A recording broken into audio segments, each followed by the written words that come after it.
Olá pessoal, tudo bom com vocês? Aqui é a Júlia Reis, da Literatura Comparada e dos Estudos de Ragianos. E a gente está fazendo aqui uma leitura de alguns trechos, de obras principais do Gihá, explicando alguns conceitos fundamentais.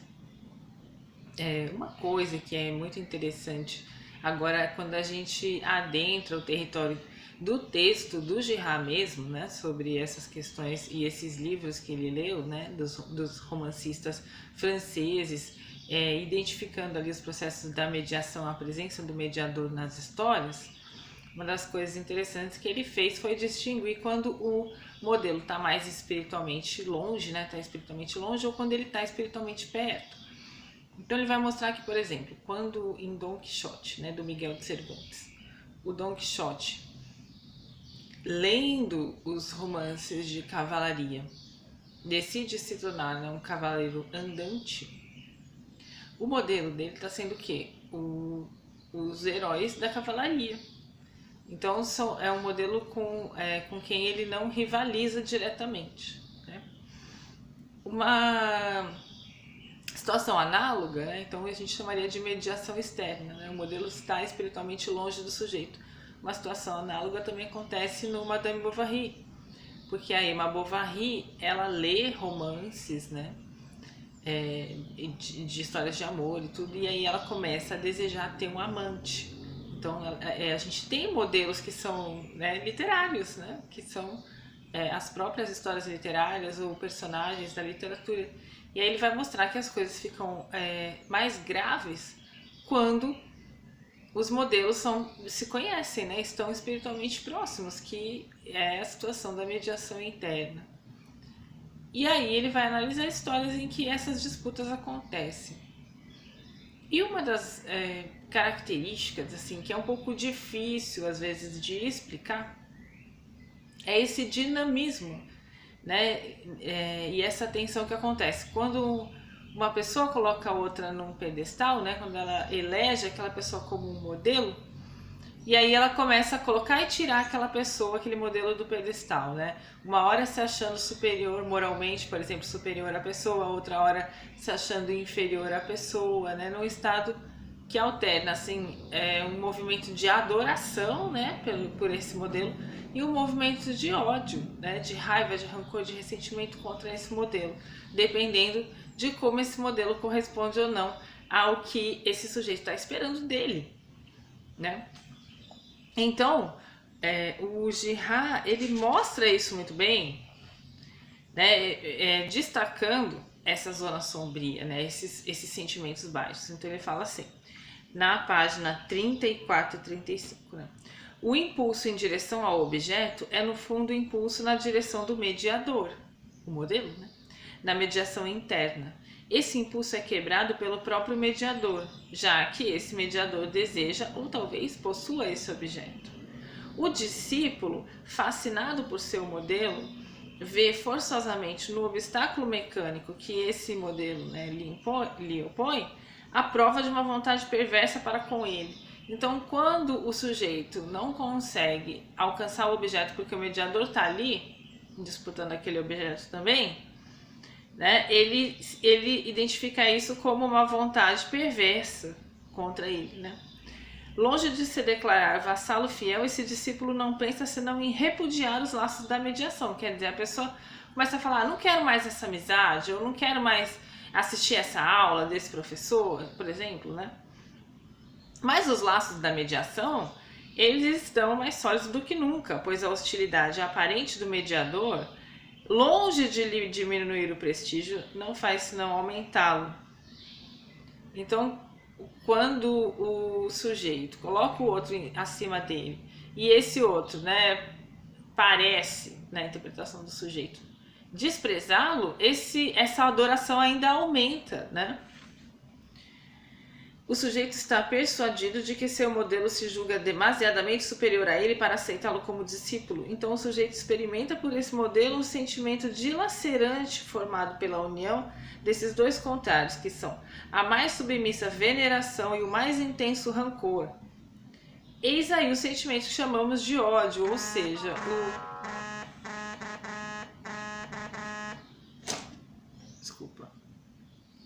o sujeito coloca o outro, né? Coloca o modelo ali no pedestal, mas também, além de venerar, ele também nutre sentimentos de rancor, de ressentimento, né? E essa mistura de adoração, né? Veneração com raiva e rancor, o Girard vai chamar de ódio. Então ele vai mostrar que às vezes a gente fica preso, né?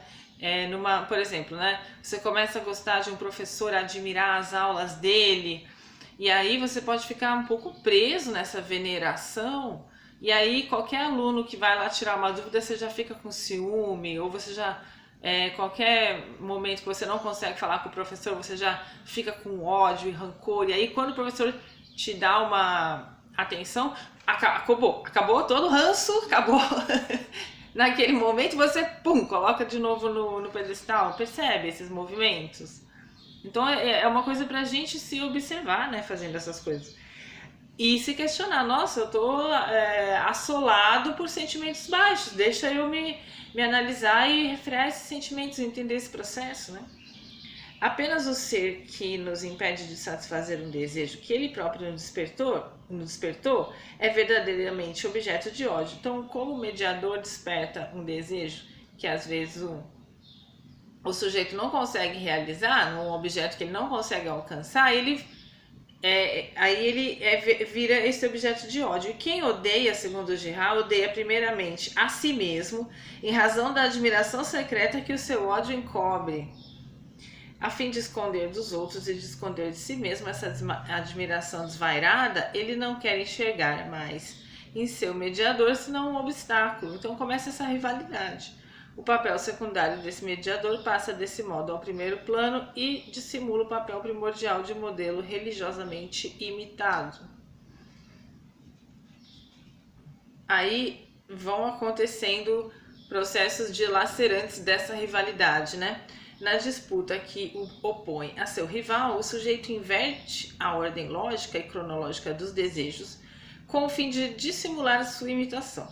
Ele afirma que seu próprio desejo é anterior ao seu rival. É como o James Ellison falava lá, não, eu sempre gostei da jaqueta, né? Então o sujeito tem muita dificuldade de entender a natureza mimética do seu desejo e a veneração, a admiração que ele tem pelo modelo, que faz com que ele vá atrás de objetos que o modelo deseja possuir ou já possui, né? Então ele fala, não, eu que vi primeiro esse objeto, não tem nada a ver com a admiração, então ele não consegue descortinar às vezes esse mecanismo, né? Tudo que vem desse mediador é sistematicamente denigrido, apesar de ainda secretamente desejado. O mediador é agora um inimigo sutil e diabólico, procura despojar o sujeito de suas mais caras posses, contrapõe-se obstinadamente às suas mais legítimas ambições. E isso pode acontecer tanto da parte de um aluno venerando, né, o professor e colocando ele cada vez mais alto e mais baixo nesse altar, né, da veneração, o professor, e aí o Girard é muito interessante, né, porque ele analisa todas as possibilidades. Aqui no Coisas Ocultas, desde a fundação do mundo, tem uma passagem que eu não sei se eu vou achar ela agora, mas em que ele explica que o professor ele também pode sentir medo de que o aluno o supere. E aí nisso ele pode também começar a hostilizar o aluno, né? Então como ninguém se livra, né? Quer dizer, a gente se livra aumentando a consciência do processo, né? De como o processo ocorre, a gente tem mais possibilidade de lidar com esses processos de uma forma menos violenta, né? E é muito incrível, né? Porque aqui no Mentira Romântica, a Verdade Romanesca, ele vai descortinando como essas histórias apreendem faces, né? Desses momentos miméticos. E aí, num segundo momento, claro, depois desse passeio incrível aqui que ele faz, ele vai passar para como isso acontece com a cultura, com as sociedades, né? Então, na violência e o sagrado, o Girard vai começar a pensar, bom, então vamos imaginar as primeiras sociedades de índios, né, as sociedades arcaicas, ainda sem estado formalizado. Como que isso acontecia? Como esses processos miméticos aconteciam? Bom, provavelmente o desejo já era mimético, né? Então, assim, as pessoas dentro de um grupo são modelos uns para os outros, né?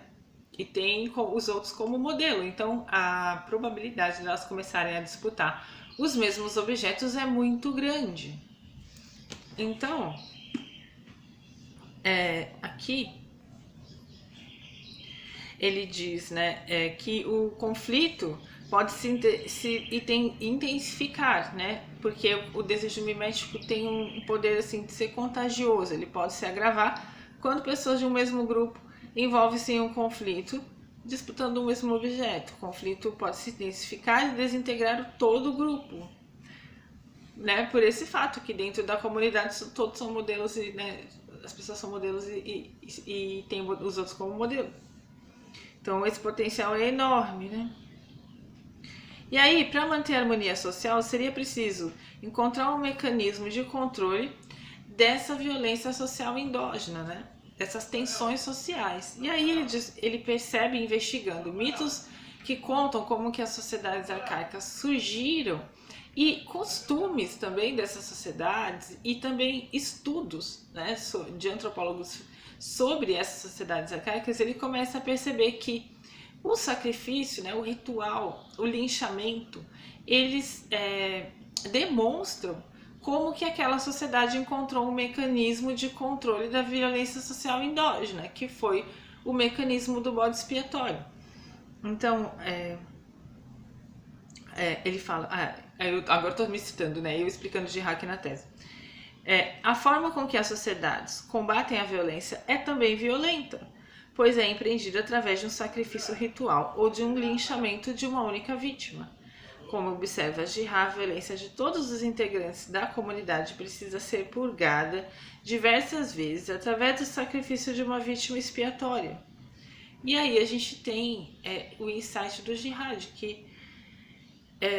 de que a violência ela é muito fácil de ser despertada, mas muito difícil de ser controlada, porque ela tem um potencial de contágio muito alto.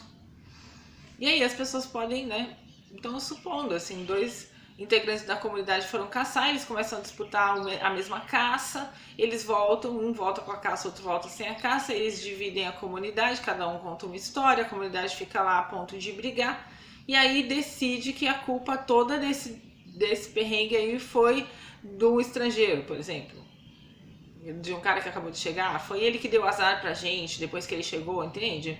Algo assim. Desculpa, gente, esse não é o melhor não é o melhor exemplo, tá? Esse não é o exemplo do Girard, é um exemplo que me surgiu agora, mas só para entender mais ou menos como isso funciona, né? Então ele fala assim, explicando, né? Agora o Girard na tese de novo. Uma disputa por um objeto qualquer, por um alimento, por um território, pode contagiar uma comunidade inteira e criar um conflito generalizado de todos contra todos, aquela pancadaria, né? Que ameaça essa comunidade de desintegração. Então, encontrar um único culpado para a crise desvia a violência que poderia acabar numa pancadaria, né, num todos contra todos, todos brigando, para uma única vítima. E aí esse elemento, essa dinâmica, né, em vez de todos contra todos, vira todos contra um, que é o bode expiatório, percebe? O papel da vítima substitutiva é concentrar a violência de todos contra uma única vítima, tornando essa violência uma violência de todos contra um. Dessa forma, as pessoas da comunidade perdem de vista o objeto inicialmente disputado. Isso acontece também com 2 amigos disputando, por exemplo, o afeto da mesma mulher, né? Chega uma hora que eles começam a dirigir a violência deles e a atenção deles um contra o outro e eles esquecem o objeto, que era o afeto da mulher, né? De tão concentrados que eles estão ali naquela rivalidade pelo mesmo objeto, né? Então, as pessoas da comunidade perdem de vista o objeto inicialmente disputado e depois do sacrifício da vítima, depois que aquele paga pelaquela violência que está generalizada, a ordem social é restabelecida. Então isso cria um efeito de alívio, um efeito de que agora ficou tudo bem, sabe? O sacrifício de uma vítima promove o retorno da ordem social ameaçada pelas disputas miméticas no seio da comunidade. E esse efeito de ordem restaurada faz com que a vítima do sacrifício seja considerada sagrada. Então esse é um segundo insight que o Girard vai ter na teoria mimética, o insight do mecanismo do bode expiatório.